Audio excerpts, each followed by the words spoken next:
E aí, pessoal, tudo bem com vocês? Sejam mais uma vez bem-vindos e bem-vindas aqui no Renologia. Eu sou o professor Tiago Renó e hoje o nosso tema tem fundamental importância, mesmo que não esteja diretamente presente nos livros de biologia. Eu estou falando das calorias, do valor energético dos alimentos.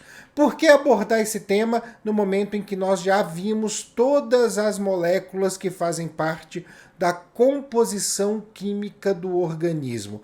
Porque as nossas dietas muitas vezes são guiadas pelo valor energético que os alimentos contêm, e é uma das informações que está presente na tabela nutricional, que é obrigatória ser divulgada para cada alimento que é comercializado no Brasil.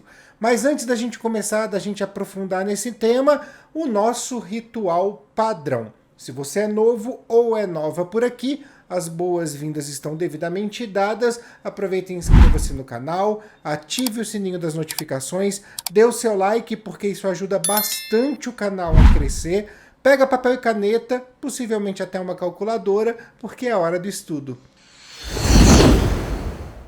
Antes da gente entrar no mérito da tabela nutricional, é importante que nós tenhamos o conceito de caloria muito bem definido, e quem faz isso pra gente é a física. A gente chama de caloria, uma caloria, a quantidade de energia térmica de calor necessária para aquecer 1 grama de água de 14,5 graus Celsius a 15,5 graus Celsius, ou seja, fazer uma variação de 1 grau nessa quantidade de água. Nós falamos muito de caloria, mas o que nós utilizamos na tabela nutricional, na verdade, é a quilocaloria. E a quilocaloria vai trabalhar exatamente com a mesma variação de temperatura na água, só que em vez de 1 grama, a gente multiplica essa massa por 1000 e fica então 1 quilograma. Resumindo tudo, 1 quilocaloria é a quantidade necessária de calor para aquecer 1 quilo de água de 14,5 a 15,5 graus Celsius. Nós também utilizamos a caloria na termoquímica para poder medir o quanto de calor está sendo absorvido ou está sendo liberado por uma reação química. Porém, o Sistema Internacional de Medidas não utiliza a caloria como sua unidade principal. Lá nós vamos encontrar a unidade Joule como o parâmetro. A física, inclusive, gosta muito do Joule, e em reações como as da termodinâmica, nós teremos o Joule sendo utilizado. Mas voltando para a caloria, para a gente poder compreender quanto de energia tem em um alimento, nós vamos utilizar um aparelhinho conhecido como calorímetro. Nesse aparelho a gente vai ter um recipiente para promover a combustão de uma determinada massa de alimento, e essa combustão obviamente vai gerar calor. Em volta desse recipiente nós temos água. Afinal de contas, como eu falei aqui, o conceito de caloria exige a elevação de temperatura da água. E aí, com um termômetro anexado no aparelho, a gente vai conseguir medir quanto que a variação de temperatura da água ocorre, e aí promover um cálculo para saber o quanto de energia, quantas calorias possuem cada massa de determinado alimento. É dessa maneira que nós chegamos aos valores de 4 quilocalorias por grama de carboidratos e 9 quilocalorias por grama de lipídios. As proteínas também fornecem uma determinada quantidade de energia, que é até maior que a dos carboidratos. Estou falando de 5,2 quilocalorias por grama, mas é desaconselhável ao nosso organismo utilizá-las no metabolismo energético, preferindo sempre os carboidratos e os lipídios, porque elas podem gerar produtos tóxicos nesse metabolismo, principalmente produtos ricos em amônia, e a gente sabe que isso vai fazer mal. Nós também temos uma boa produção de corpos cetônicos, e a gente vai falar disso quando falar de metabolismo, vai ficar mais claro para vocês, mas também nós temos nessa questão um consumo de energia do nosso organismo para promover o metabolismo energético de proteínas. E aí, se a gente for pegar o saldo, já que a gente gasta 1,2 quilocalorias para metabolizar cada grama de proteína, a gente vai acabar tendo um equivalente de energia muito próximo dos carboidratos. Porque se eu produzo 5,2 quilocalorias por grama, mas gasto 1,2, eu vou ter aí uma razão muito próxima de 4, né? Um resultado muito próximo de 4 como saldo da energia das proteínas no nosso metabolismo energético. Falando das tabelas nutricionais, já que a gente já entendeu como a gente calcula o valor dos alimentos, as tabelas nutricionais geralmente trazem uma média de necessidade diária da população. Isso significa que se eu estou trabalhando com a média, tem gente que precisa às vezes de mais, tem gente que precisa de menos. A média que a gente trabalha hoje é mais ou menos 2.500 quilocalorias por dia para uma pessoa. E o que vai influenciar nessa necessidade diária? A gente vai ter uma necessidade basal, uma taxa metabólica basal, que é a quantidade de energia que o organismo necessita para cumprir todas as suas funções fisiológicas.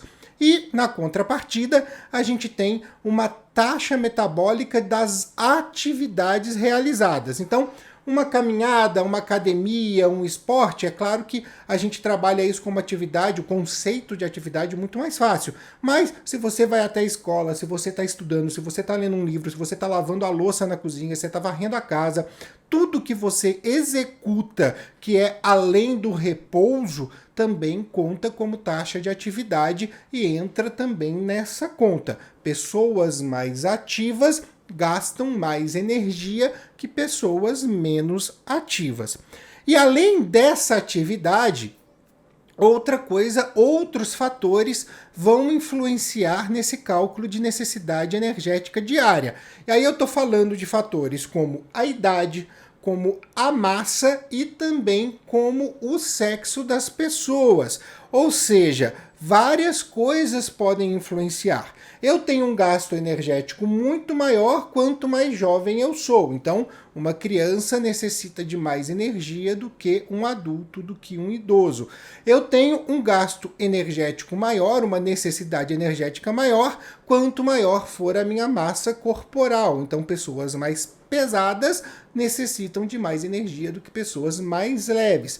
E eu tenho uma taxa maior se eu sou homem. Os homens têm uma taxa metabólica um pouco maior que as taxas das mulheres. Então, todos esses fatores vão acabar influenciando nesse cálculo. E aí, usando a matemática, fica um pouquinho fácil da gente entender uma situação.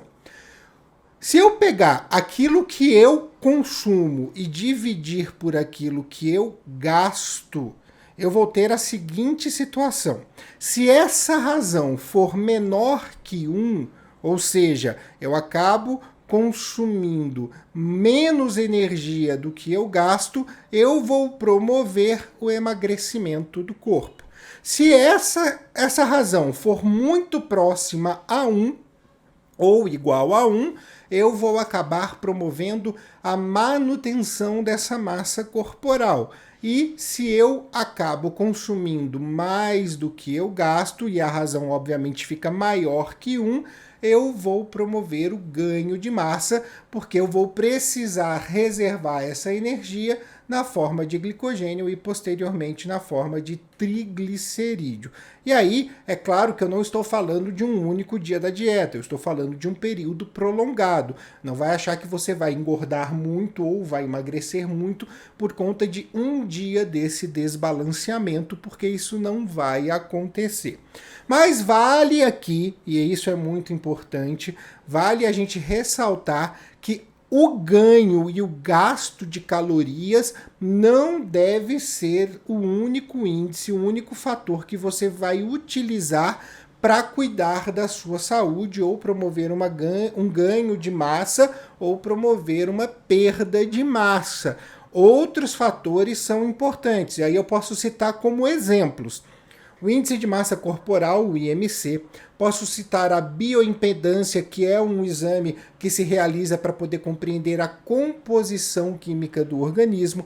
Eu posso falar também dos pontos de cardio, que é bastante utilizado pela OMS, esse índice é até estipulado pela OMS, uma média de 150 pontos por semana, que fala que esses pontos são originados das suas atividades aeróbicas. Eu posso falar da porcentagem de gordura corporal. Existem aí uma série de índices que podem ser levados em consideração e que devem ser levados em consideração pensando na saúde como uma coisa muito mais ampla do que ganho e perda de peso, tá? E quem deve estipular com você os melhores índices a serem levados em consideração no seu caso é o médico, é a nutricionista, tá? E aí a gente tem uma necessidade de um profissional especializado para poder simplesmente te orientar.